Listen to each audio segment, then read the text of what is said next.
times to being termed a willful defaulter. Facing a money laundering case. Vijay Mallya's fall from grace has been hard. The Richard Branson of India, India's most flamboyant, a willful defaulter. There are many names doing the rounds of Vijay Mallya these days, but none of these describe the man completely. Hello and welcome, I am Simi Pasha and this is our special presentation on the man who's currently the king of bad times. Vijay Mallya is in the dock for financial irregularities and has left the country. India Today traces his location in London.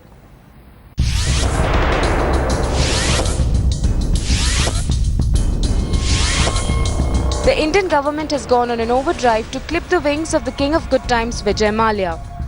The government is looking at revoking the liquor baron's passport after informing the Supreme Court that he left India on the 2nd of March. India Today tracked Mallya's step all the way to London, where he continues to live the high life in his two houses. Mallya's first home is right in the heart of central London, on the Baker Street, made famous by the legend of Sherlock Holmes. While Holmes lived at 221B Baker Street, Mallya's address is 1819 Baker Street, just behind the world-famous Madame Tussauds Wax Museum. We have been looking for Mr. Mallya in the various posh addresses that he owns in London. One of them being behind Madame Tussauds in Baker Street in London, on a private street right behind there. That house, 18 and 19. India Today traced his trail from his posh central London residence to his palatial home in a village 45 kilometers north of London called Tevin. Mallya owns the 30-acre Lady Walk estate here, huge mansion surrounded by vast spaces of green lawns and forests. He seems to be quite famous in this village, and as we have known him leading a king-size lifestyle, the typical Mallya lifestyle, he's known for that here as well. Traveling in big Lamborghinis and all sorts of cars, going to the pubs and very interesting visitors. The indications seem to be that Mr. Mallya is present in this estate of his. The Supreme Court issued a notice to Mallya which will be served to him through the Indian High Commission in London, where he most probably is. But despite the pressure mounting against him in India, his current whereabouts in England is still to be tracked. Vijay Mallya may be embroiled in legal disputes and he may have 3,000 former employees demanding their previous dues. But one thing that has never left him has been his lavish lifestyle, be it parties on his private yacht or luxury residences around the world. Dr. Mallya certainly lives a lush life.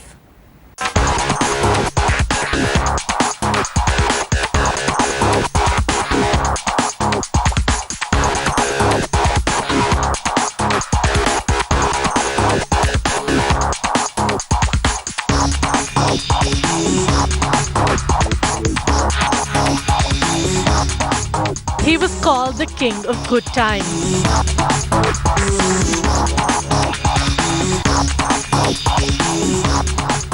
From launching flamboyant swimsuit calendars to throwing grand parties on his private yacht at exotic locations around the world.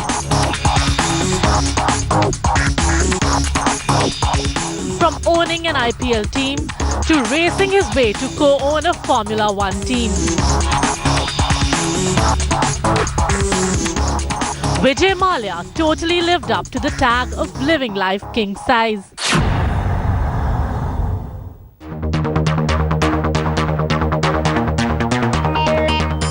The liquor baron would be drenched in opulence, from his Canali, Armani and Xenia suits to his blingy watches, his trademark VJM bracelet and the diamond ear studs. As the owner and chairman of the UB Group, Mallya was best known for his luxurious lifestyle. The business tycoon was said to have 5 super expensive homes across the world and a collection of more than 250 vintage cars.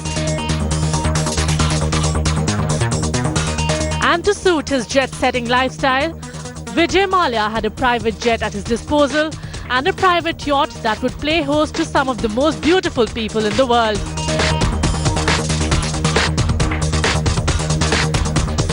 The high-flying businessman took flying seriously when he launched his own airline in 2005. With state-of-the-art planes and carefully selected air hostesses, Kingfisher Airlines had a super takeoff but was grounded in 2012. Starting out with 40 crore rupees, Vijay Mallya's net worth was 6,000 crores at his peak.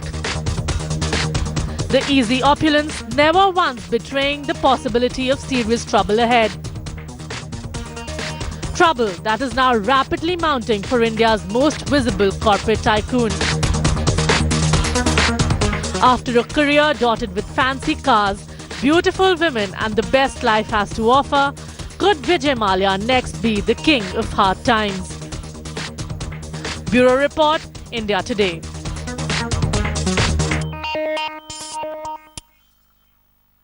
Vijay Mallya was only 28 when he was given the reins of his father's business. Although he cut his teeth as an understudy of his father, Richard Mallya, he attributes his success to having been at the right place at the right time. Here is an uncut version of Mallya talking about what it means to be a successful businessman. I was working as an understudy to my father. I worked right through college and then I went off to the United States. And after a few years there, I came back to India and I was supposed to continue as an understudy to my dad, who then very suddenly passed away. All the responsibility kind of descended on my shoulders quite unexpectedly at a very young age. So that sense of responsibility that I convinced my own self to accept was perhaps one of the biggest challenges I've ever faced. And from then on, it was no looking back.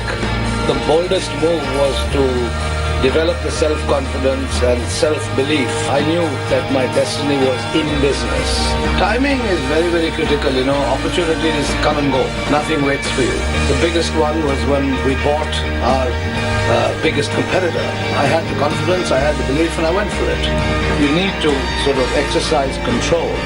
Control doesn't mean that you're a control freak. Control is, I define it at least, as being able to influence the way forward in a positive sense. You never give up. You know, once you're on a growth trajectory and you're used to it and you believe in yourself and you surround yourself with people who share your vision, then there's no stopping. And there's only one way as far as I'm concerned, and it's to go north. You know, business is about entrepreneurship. Entrepreneurship is about creativity. Entrepreneurship is about, you know, how much you trust others, how much self-belief you have, and it's a very exciting world to be an entrepreneur. Those who are able to be decisive, quick, and bold in their endeavors are bound to succeed. There was one business which spelled doom for the Mallya empire. It was the launch of the ambitious Kingfisher Airlines. What began in 2005 is one of the most luxurious Indian airlines that ultimately went bust, leaving scores of people demanding justice.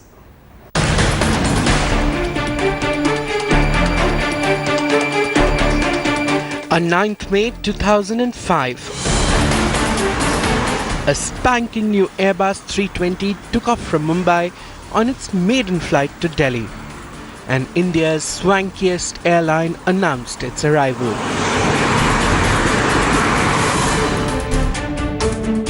In the resplendent style so associated with its parent brand Kingfisher, like the multi-hued bird, made a symbol of good times by India's answer to Richard Branson, Vijay Mallya, experienced like no other before or since by an Indian airline.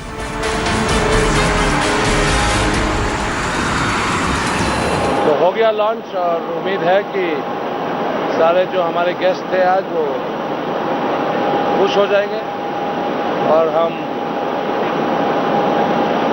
ये मैं expect करता हूँ कि जो भी देखा है Kingfisher airlines को और हमारे जहाज में जो बहुत सा स्पेशल फीचर्स है कि वो सारे किंगफिशर एयरलाइंस से यात्री करेंगे.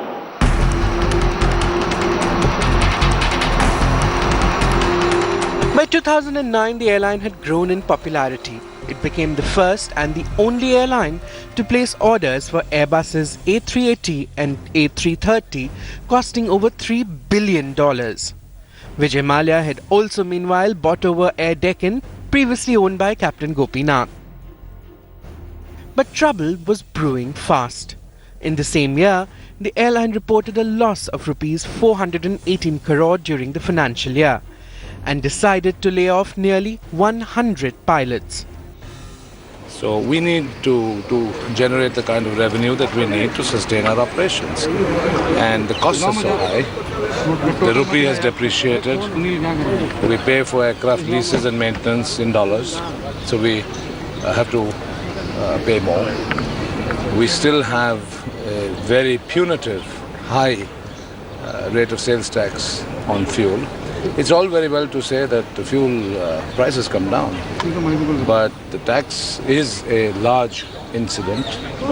Other costs have gone up, and so airlines have to recover enough to sustain their operations. Undeterred with the crisis that the airline was facing, Kingfisher went on its European sojourn in the next year. The airline's debt stood at 6,000 crore by the end of that year. In 2011, Kingfisher exited the low-cost flying business, and Vijay Mallya admitted to having made mistakes with the airline.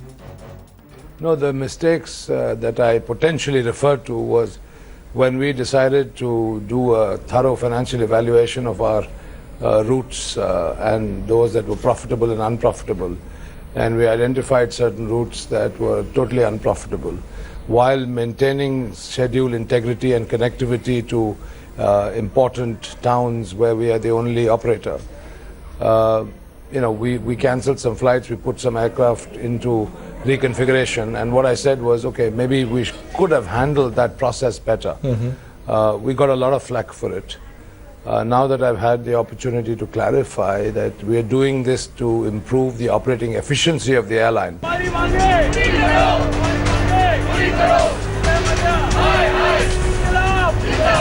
2012 came with its own set of issues. Kingfisher employees reported salaries not coming on time. The airline's international business got curtailed. Its employees across the country went on strike, and the airline came to a grinding halt. Mid-year in 2013, Kingfisher was deregistered as an airline by the DGCA, and Vijay Mallya had explained his inability to pay his staff. 3 years have passed to the day, and the former employees are still wondering, where did the liquor baron vanish? Kingfisher employees are at Kingfisher House in Mumbai, where they are protesting against Vijay Mallya and the entire management of Kingfisher Airline, and they are asking for their salary. So salary since July 2012 they haven't got, and till today it's around 800 crore that is still pending, that dues of the employees. So one important thing, let me ask you, what is the further strategy? Today you are protesting, why, sir? We are protesting because for the past more than 3 years, we people have been unpaid our legitimate dues by Dr. Mallya and his management. This issue was highlighted, like Mallya is not going to move out of India. How did he go? What were the authorities doing? Yes, we are looking for the Supreme Court judgment as well, because as Mr. Ballal told us that we are going to file a petition in the Supreme Court on behalf of all the staff, KFA staff. As Dr. Mallya tries to settle his debts with the money lenders, one thing is clear, that the Kingfishers that fly true and steady no longer come in the fixed wing variety. One of Dr. Mallya's favorite pastimes is bidding successfully at auctions. He has in the past been one of those who has managed to buy back India's priceless heritage, from Mahatma Gandhi's belongings to Tipu Sultan's sword.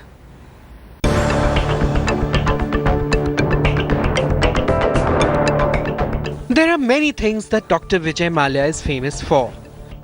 One of them is his knack for successfully bidding for national treasures at various auctions around the world.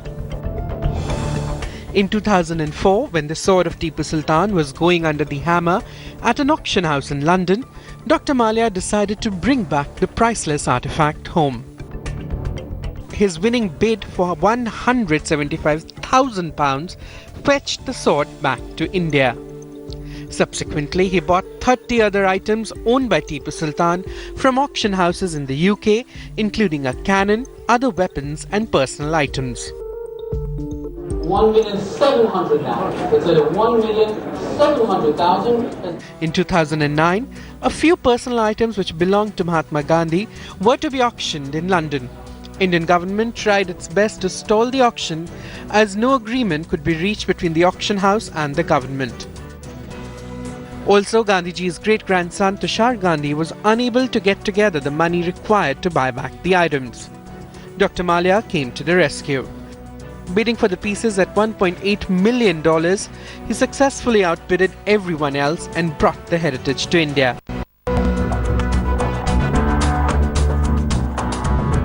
He might not have been able to keep his word to pay his employees at Kingfisher Airlines, but Dr. Mallya kept his promise with the Lord of Tirupati. Vijay Mallya went to Tirumala with 3 kgs of gold to plate the doors of the Sanctum Sanctorum. This wasn't the first time that the promoter of United Breweries Group donated to the temple. He has in the past donated up to 8 kgs of gold for plating various parts of the temple.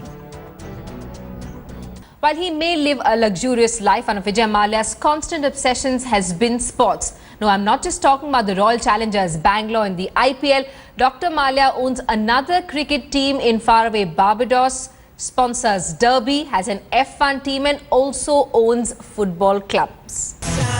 From F1 to cricket to football to horse racing, the liquor baron has been living the ultimate dream of many a wannabe billionaire jet setter. So who can say that Vijay Mallya is not a sporting person? A man who loves to be seen and to show off. That's all we have time for. Hope you enjoyed our presentation.